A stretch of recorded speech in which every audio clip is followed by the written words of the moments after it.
At 25,000 feet over the Mediterranean, a wealthy business mogul clutches his pregnant wife's hand as she gasps for air.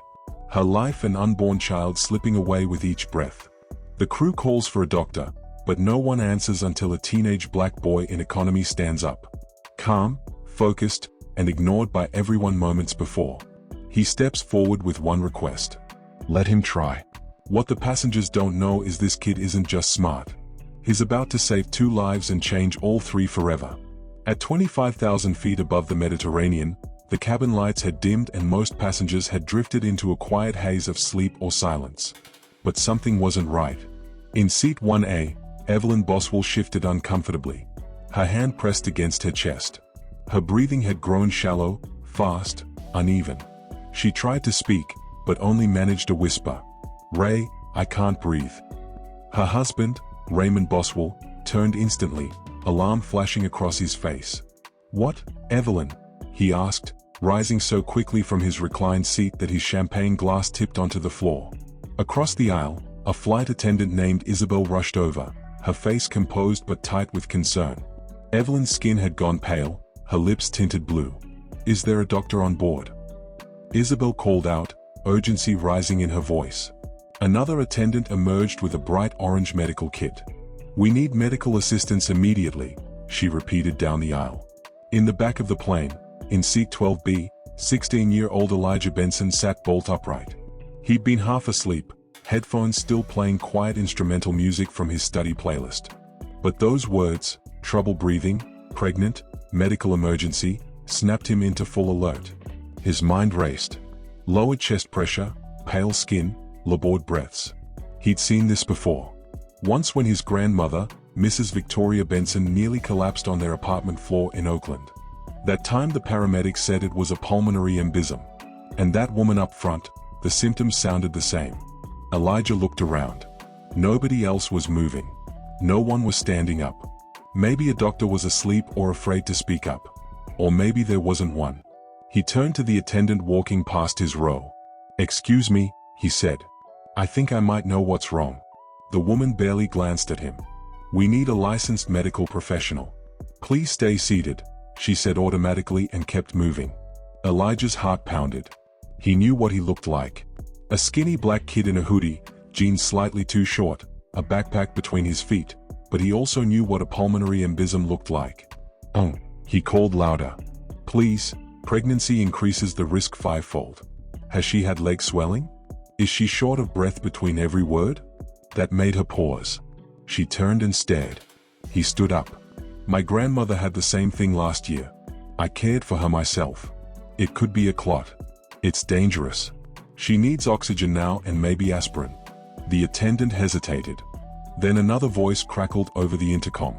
"Cabin crew to first class now." That was enough. The woman nodded tightly. "Come with me," she said. "But if you're wrong, I pray I'm not," Elijah answered. As he followed her past the sleeping rows, heads turned, eyes followed, some curious, some confused, a few looked skeptical. What was he doing? Who was he to walk toward first class like that? But Elijah didn't look back. He remembered what his grandmother always said, knowledge means nothing if you're too scared to speak up. When they reached seat 1A, Evelyn was gasping now, the oxygen mask not helping. Raymond was pale, holding her hand, helpless. "Who is this?" he asked sharply when Elijah approached. "Where's the doctor?" Isabel spoke up. "There's no doctor. This young man says he may know what's going on." Raymond's eyes narrowed. "This is my wife," he said, his voice cracking. "She's pregnant. I don't want guesses." Elijah met his gaze calmly.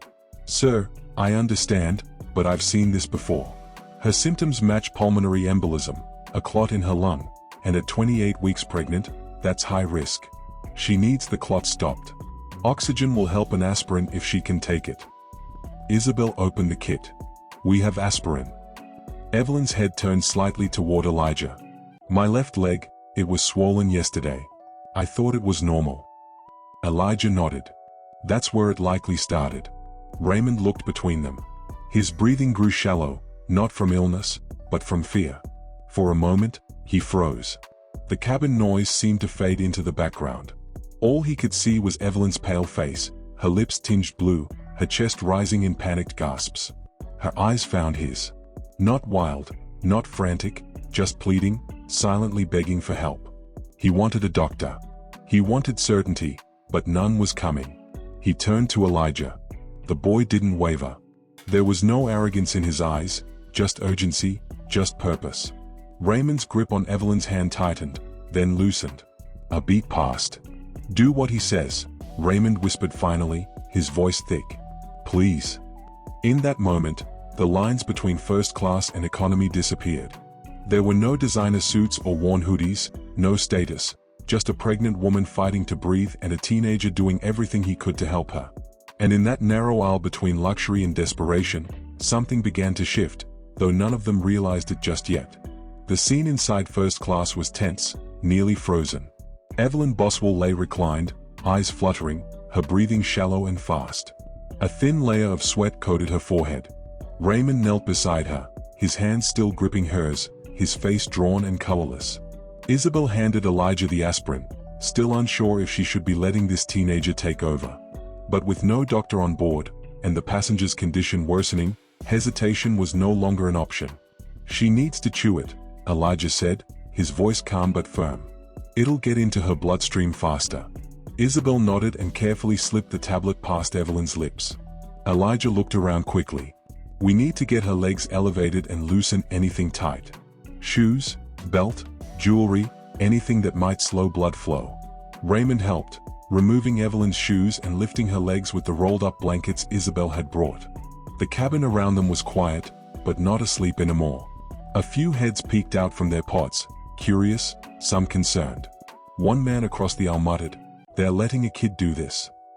Another woman shook her head disapprovingly, but no one stepped in. No one offered more.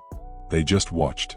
Raymond heard the whispers, too, and his gaze flicked between Elijah and the bystanders. Something hardened in his voice. "How do you know any of this?" Elijah glanced up briefly but kept his hands steady as he adjusted the oxygen mask over Evelyn's face. "Because my grandma had a clot like this. Because I learned what I needed to take care of her. Because where I come from, we don't have doctors on speed dial." The answer caught Raymond off guard. For a moment, he had no reply. Elijah didn't give him time to find one. "She's stabilizing, but she still needs emergency care. This is temporary. Her heart rate is still high. We need to land."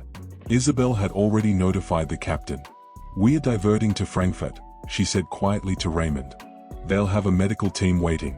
Elijah stayed close to Evelyn, gently talking her through slow, deep breaths. "You're okay. You're doing great," he whispered. "Help's on the way. Just a little longer."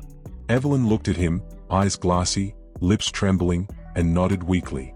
Raymond stared slowly, sitting back into his seat, watching this young man who didn't belong in first class, who wasn't supposed to know these things, taking control with steady hands and clear eyes. He didn't know what to say. Gratitude and shame tangled in his throat. The plane tilted slightly as it changed course, banking toward land.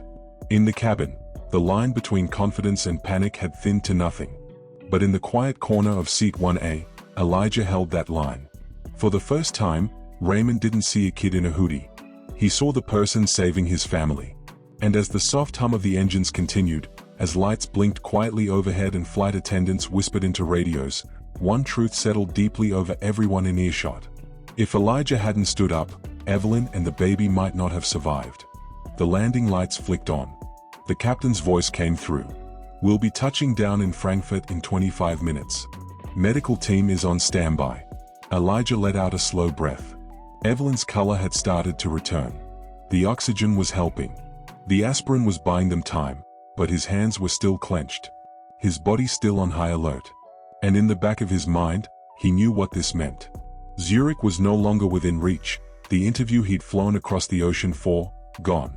But as he glanced at Evelyn, still breathing, still holding on, he told himself what his grandmother always said, "Dumb moments matter more than plans."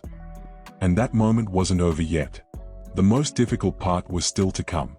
The plane touched down at Frankfurt International just before dawn, the sky still dark beyond the runway lights. Paramedics were already waiting at the tarmac. The doors opened before the usual protocol, and Evelyn Boswell was carefully lifted onto a stretcher, Raymond at her side, still clutching her hand. Elijah stepped back, letting the professionals take over. He had done what he could. But as they wheeled her down the narrow jet bridge, Evelyn turned her head weakly toward him and whispered, "Thank you." Hours later, in the sterile fluorescent light of the hospital waiting room, Raymond sat hunched over a foam cup of bitter vending machine coffee, barely touched. He had changed into a sweatshirt the hospital provided, but still looked out of place, like someone who didn't belong in discomfort. Across the room, Elijah sat quietly, a stack of flashcards poking out of his backpack on the chair beside him. The overhead TV played silently, tuned to a local news station with German subtitles. Neither of them paid it any attention. A doctor emerged with a clipboard in hand. Evan stood up instantly. "Mr. Boswell." The man nodded. "Your wife is stable. The clot was confirmed in her left lung. She was very lucky it was caught early. The aspirin and oxygen administered on board likely prevented a worse outcome." Raymond exhaled shakily and sat back down. "And the baby also stable. Heart rate has returned to normal. We'll continue monitoring, but things look good." The doctor offered a reassuring smile. "She's asking for you both." That night, while Evelyn rested in her hospital bed, Raymond found himself walking alone down the long, sterile corridor. The lights overhead buzzed faintly, casting dull reflections across the polished floor. He passed a man hunched in a wheelchair, wheeled gently by a nurse. An older woman stood outside a curtained room, arms crossed, face carved with worry. The silence between the beeps and footfalls felt heavy. Raymond paused at a vending machine, watching a young boy press his face to the glass, as if hoping something inside could fix what was happening behind closed doors. And then he remembered Evelyn's breath. Shallow, desperate. The helplessness in her eyes and Elijah's voice steady in the chaos if he hadn't listened. He turned away from the machine. Something had shifted inside him. Not a realization, a reckoning. They didn't speak much on the way to the room. Raymond still wasn't sure what to say to Elijah. When they reached the hallway outside, Elijah stopped. "You should go in first," he said. Raymond turned to him. "No, come with me. She asked for you." Inside, Evelyn looked pale, but her eyes were alert, her breathing even. Monitors beeped softly beside her bed. "There you are," she said with a smile, reaching out. Elijah approached slowly. "I'm glad you're okay." "Because of you," she said. "They told me what you did. That you stayed calm. That you saved us." Elijah didn't know how to answer that, so he didn't.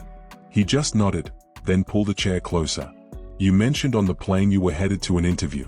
Elijah hesitated. "Yeah, a medical program in Zurich. The Young Global Health Scholars. They only take 50 students from around the world. It's kind of a big deal." "And the interview was today," Raymond said. More a statement than a question. Elijah nodded again, quieter this time. "What?" Raymond's voice lowered. "You knew you'd miss it when you stayed with her." Elijah looked at him. "It wasn't a decision," he said. "She needed help. I couldn't walk away." Evelyn looked between them. "And now what? Do they allow a makeup interview?" Elijah gave a small shake of his head. "No, it's in person only. One shot. I'll apply again next year if I can, but I'll be 18. This was probably my only chance." Raymond leaned back, absorbing that. The boy had risked everything. His future, his shot for a stranger. No press, no cameras, just instinct and principle. The silence returned, but this time it wasn't uncomfortable. It was reflective, heavy. Elijah stood. "I should probably let you rest. I'll get my flight rebooked in the morning and head back home." Evelyn reached out again. "Wait, you don't have to go just yet. There's something we want to ask you." Elijah looked from her to Raymond, and in Raymond's eyes, Elijah saw the flicker of something new. Not pity, not obligation, something else, a beginning. Whatever came next would start with a conversation, and that conversation was coming soon. Later that morning, the hotel cafe was quiet, the breakfast rush already past.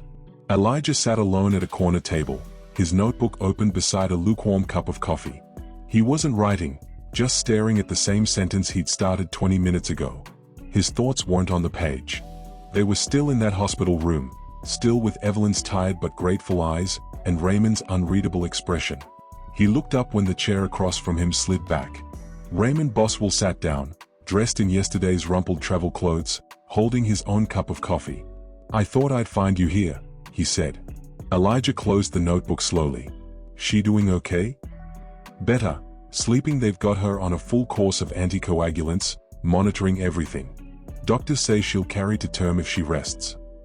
Raymond paused, watching Elijah. "She told me to come talk to you." Elijah stayed quiet. He didn't know what was coming. Raymond set his coffee down and leaned forward slightly. "Look, I don't know how to thank you. What you did. There's no real way to measure that." He took a breath. "But I'd like to try. I have the means. If there's something you need, I want to help." Elijah's jaw tensed. He'd expected this, maybe dreaded it. The offer. The "how much do you want" moment. He looked Raymond straight in the eye. "I don't want money." Raymond didn't flinch. "Then what do you want?" Elijah took a breath, voice low but clear. "My grandma. Mrs. Victoria Benson. She raised me after my mom passed. She's got heart failure, COPD, and arthritis so bad she can't climb our stairs anymore. Our insurance barely covers inhalers. She's been waiting 4 months for a cardiology referral because the local clinics are overbooked." He leaned in a little. "You want to help me?" "Help her. Get her the care she needs. That's more important than any check." Raymond sat back, processing that. He'd expected a scholarship request, a job, even a college connection. But not this. Not someone asking for someone else. "And if I got her in with a private cardiologist, covered all her expenses?" he asked. Elijah shook his head slowly. "That would help, sure, but she's not the only one. Our building's full of people like her, veterans, retirees, folks who've worked their whole lives and now can't afford a ride to the pharmacy. There's a clinic nearby, but they are drowning. One doctor for thousands, no transportation program, no funding for specialty meds." Raymond's face was unreadable now. He didn't speak. Elijah continued, "I'm not saying fix the system, but if you're serious, start by seeing it.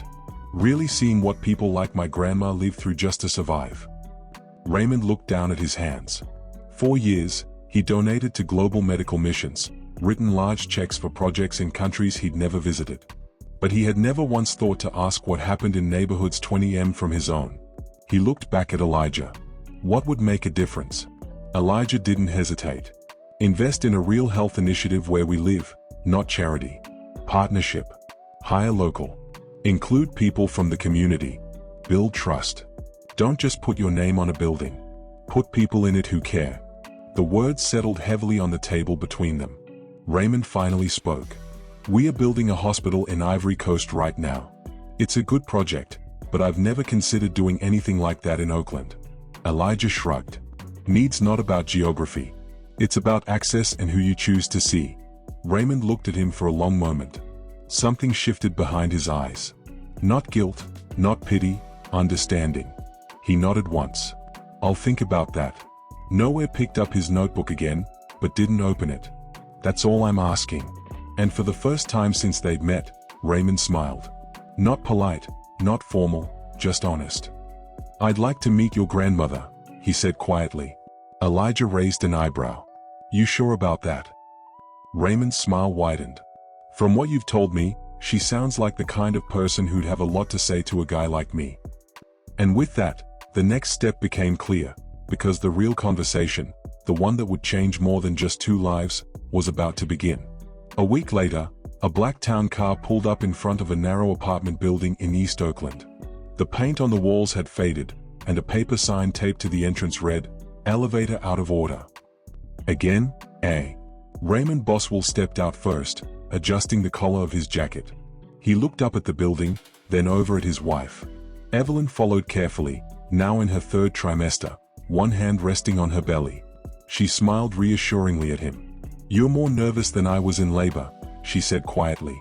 That woman raised Elijah. "I want to make a good impression," Raymond muttered. At the top of the stairs, Elijah was already waiting. He waved them up, then reached out to help Evelyn with the final steps. "She's excited you came," he said. "Made enough food for everyone in the building, probably." The hallway smelled like cornbread and stewed greens. Inside the apartment, everything was clean and polished. Old photographs lined the walls. Black and white wedding portraits, school pictures, faded graduation shots. In the center of the living room, sitting upright with oxygen tubing in her nose and a cane by her side, was Mrs. Victoria Benson. She wore a floral dress and a pearl necklace. Her hair was carefully pinned, and her eyes were sharp. "These are the airplane people," she said with a dry tone. "Come in. Don't let the heat out." Raymond stepped forward, suddenly unsure of himself. "Mrs. Benson, thank you for having us. We brought a few things." "Set them down," she interrupted, waving a hand toward the table without looking. "Sit, then tell me what exactly you plan to do for this neighborhood, and why I should believe a man who flew in on a plane and thinks bandages fix broken systems." Raymond blinked. Then slowly he sat and he told her about what Elijah had said, about the gaps he'd never noticed. About wanting to build something lasting, not for recognition but for service, about partnering with local doctors, funding transportation programs, offering free specialty care, and placing decision-making power in the hands of the community. Mrs. Benson listened without interruption. When he finished, she leaned back in her chair, examining him like a judge deliberating sentence.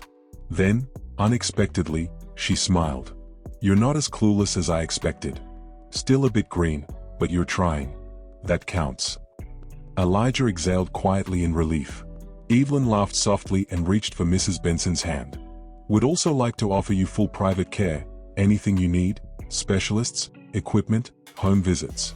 Mrs. Benson's eyes didn't soften, but her voice did. "You're kind, but don't offer it because you feel guilty. Do it because people like me have worth, even if we never save your life." "I know that now," Raymond said simply. Later, as they toured the neighborhood, Elijah pointed out the understaffed clinic, the pharmacy that rarely carried what his grandmother needed, and the long bus route people took just to get their prescriptions. Raymond said very little, but he listened.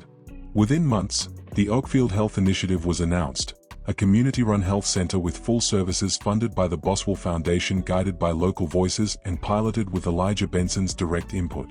He accepted the offer to serve as its youth advisory chair and received a full scholarship to Stanford's pre-med program.